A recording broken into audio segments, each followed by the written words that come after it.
একটা কুঞ্জবন দীপক সাহা নামে ওনার একটা রেশন শপ থেকে উনি কমপ্লেন করেছেন যে কিছু টাকা চুরি গিয়েছিল, প্রায় 2 লক্ষ 2.5 লক্ষ টাকা চুরি গিয়েছিল এবং ওনার রেশন শপ এবং বাড়ি থেকে 3টা সিলিন্ডার চুরি গিয়েছিল।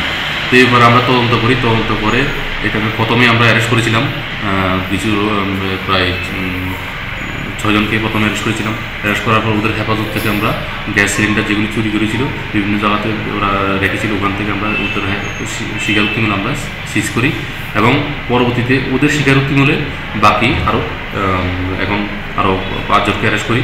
আজকে আমাদের হেফাজতে আছে 3 জন। ওরা পুলিশ রিমান্ডে ছিল এবং ওরা পরবর্তীতে পুরা এই যে এই গ্যাংটাকে আমরা মানে প্যাক করে ওদের স্বীকারোক্তিমূলে সব কিছুই আমরা উদ্ধার করতে পারি।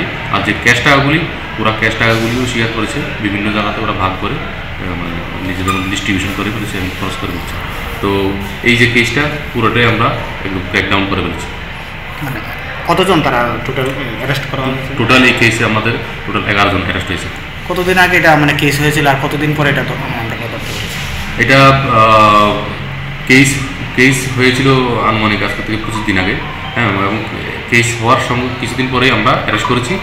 প্রথমে অ্যারেস্ট করার পর তাদের স্বীকারোক্তি বলে আজকে আমরা এই যে মেইন গ্যাংয়ের যে প্রিন্সিপাল, হ্যাঁ, একিউজড, ওকে আমরা অ্যারেস্ট করেছি। ওরা পুলিশ রিমান্ডে আছে এবং আজকে আমরা মাননীয় আদালত থেকে আমরা অ্যারেস্ট করব। কী বাজেপ্ত করছেন? প্রথমে আমরা অলরেডি যে গ্যাস সিলিন্ডারগুলি চুরি হয়েছিল সবগুলি উদ্ধার করেছি। সিলিন্ডারগুলি এখন আমাদের থানাতেই আছে, আর ক্যাশ টাকাগুলি ওরা নিজেদের মধ্যে খরচ করে ফেলছে।